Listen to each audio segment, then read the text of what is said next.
예, 최고위원 신동욱입니다. 날씨가 많이 추워졌습니다. 국민 여러분 건강 조심하시기 바랍니다.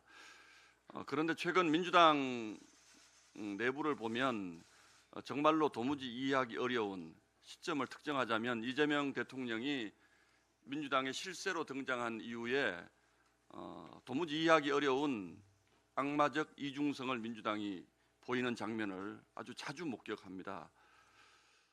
정말로 이해하기도 어렵고 과연 이게 과거 김대중 노무현의 민주당이 맞을까라는 의심을 할 수밖에 없는 그런 일들이 매우 자주 일어납니다. 그 이유는 아무래도 이재명 대통령의 범죄 이력 그리고 납득하기 어려운 과거 행적을 무리하게 덮기 위해서 자신들 스스로도 이해할 수 없는 일들을 하고 있기 때문일 것입니다. 가장 대표적인 것이 사법부 압박이 될 겁니다. 이걸 도대체 국민들이 할 수가 있겠습니까? 그런에도 불구하고 추미애 위원장을 비롯한 민주당 법사위원들이 최전선에서 그걸 막느라고 정말 고생들을 많이 하는데 정말 이중적인 행태라고 하지 않을 수가 없겠습니다. 그런데 최근 들어서는 이게 좀 더 심해지는 것 같습니다. 그 배경에 이재명 대통령이 있을 것이라는 생각은 누구나 할 수 있는데 저는 요즘 좀 다른 생각을 하기 시작했습니다. 우리가 악마는 디테일에 있다라는 말을 흔히 하듯이 그 디테일이 뭘까? 민주당이 저렇게 이중성을 보이는 디테일의 핵심이 뭘까라는 생각을 하면서 다시 한번 김현지를 떠올릴 수밖에 없는 상황이 됐습니다. 조금 전 당대표께서도 언급을 했다시피 김병기 원내대표 건을 한번 보겠습니다. 김병기 원내대표 건은 상식적으로 저렇게 방치할 수가 없는 일입니다. 일일이 손으로 세기도 어려울 정도로 그 많은 갑질과 비리 의혹, 특히 민주당이 금과 옥조처럼 여겨온 시스템 공천을 완전히 망가뜨린 주범인데 오히려 김병기 전 원내대표가 큰 소리를 칩니다. 너희들이 내 목을 자를 수는 있을지언정 나 스스로 무릎 꿇지 않겠다라고 얘기합니다. 너희들이 제명시키면 할 수 없지만 나는 탈당하지 않겠다고 합니다. 그런데 민주당의 그 많은 의원들 중에서 극히 일부를 제외하고는 김병기 의원의 거취를 언급하지 않습니다. 민주당답지 않습니다. 정청래 대표도 어쩌지 못하는 것 같습니다.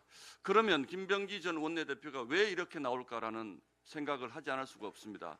일각에서는 본인이 공천의 전반에 2020년 지선, 2022년 24년 총선에 공천 전반에 관여했기 때문에 민주당 의원들의 파일을 가지고 있기 때문에 그럴 것이다라는 추측도 합니다만 저는 김병기 전 원내대표가 갑자기 돌아선 배경에 김현지가 언급된 것을 주목하고 있습니다. 이렇죠, 사실은. 지난 총선에서 탈락한 동작을의 이수진 전 의원이 그 지역 정치인들의 그 일종의 확인서, 투서를 받아서 지난 총선에 김현지 이재명 당대표의 비서관에게, 보좌관에게 전달했다. 그런데 그 이후로는 어떻게 된 것인지 모르겠다. 김현지 전 보좌관과의 녹취도 가지고 있다. 이렇게 얘기를 합니다. 그런데 민주당에서 그 이후에 김병기 전 원내대표가 나는 탈당하지 않겠다라는 인터뷰를 합니다. 그래서 저는 김병기 전 원내대표가 의원들을 상대로 일종의 협박전을 벌이고 있는 것이 아니고 이재명 대통령을 상대로 나를 건드려 볼 테면 건드려 봐라라는 입장을 가지고 있는 것으로 추측을 합니다. 그리고 물론 그 중간 매개체가 되는 것은 항상 그래왔듯이 김현지 부속실장입니다. 자, 한번 돌이켜 보겠습니다. 지난 국정감사에서 김현지라는 이름이 나오면 국정감사장이 아수라장이 됐습니다. 결국 국정감사에 출석에 응하지도 않았습니다. 김현지는 그래서 절대 존엄이라는 별명이 붙었습니다. 김현지 전 보좌관이 이재명 대통령의 재판 전반에 관여했다는 의혹이 불거졌습니다. 그러자 이재명 대통령 관련 사건의 변호를 맡고 있는 변호인들은 김현지의 김자도 꺼내는 것을 꺼려합니다. 지난 대선의 대선 자금에 관여했다는 녹취록도 공개가 됐습니다. 대한민국 이 비정상의 모든 것, 특히 민주당이 매우 곤혹스러워하는 이 비정상의 모든 것의 정점에는 저는 김현지가 있다고 생각을 합니다.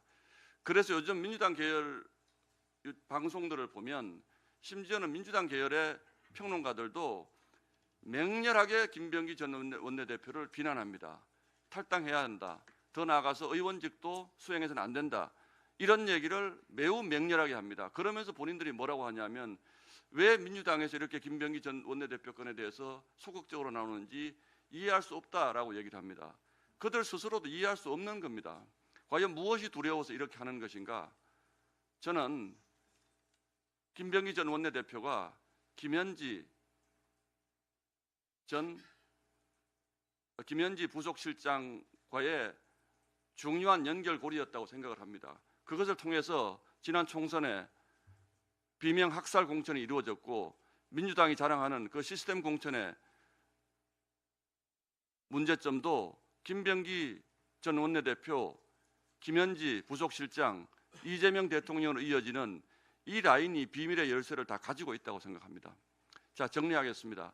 저는 이런 의혹을 밝히기 위해서 저희가 민주당 공천 뇌물 특검을 제안을 합니다만 이제 머지않은 시일 안에 김현지 특검의 시간이 올 것으로 저는 생각을 합니다. 대한민국이 지금 돌아가고 있는, 특히 집권 여당 내에서 벌어지고 있는 이 이해하기 어려운 비정상적인 이중성, 그 정점에는 이재명 대통령이 있고 그 모든 비밀을 쥐고 있는 것이 김현지 부속실장이다. 그렇기 때문에 비록 지금은 아닐지 모르지만 언젠가는 김현지 특검의 시간이 올 것이라고 믿고 있습니다. 그 전에 민주당은 빨리 저희가 요구하는 민주당 공천 뇌물 특검 받으시고 일이 더 커지기 전에 수습하는 길로 접어들어 주시기를 부탁합니다. 이상입니다.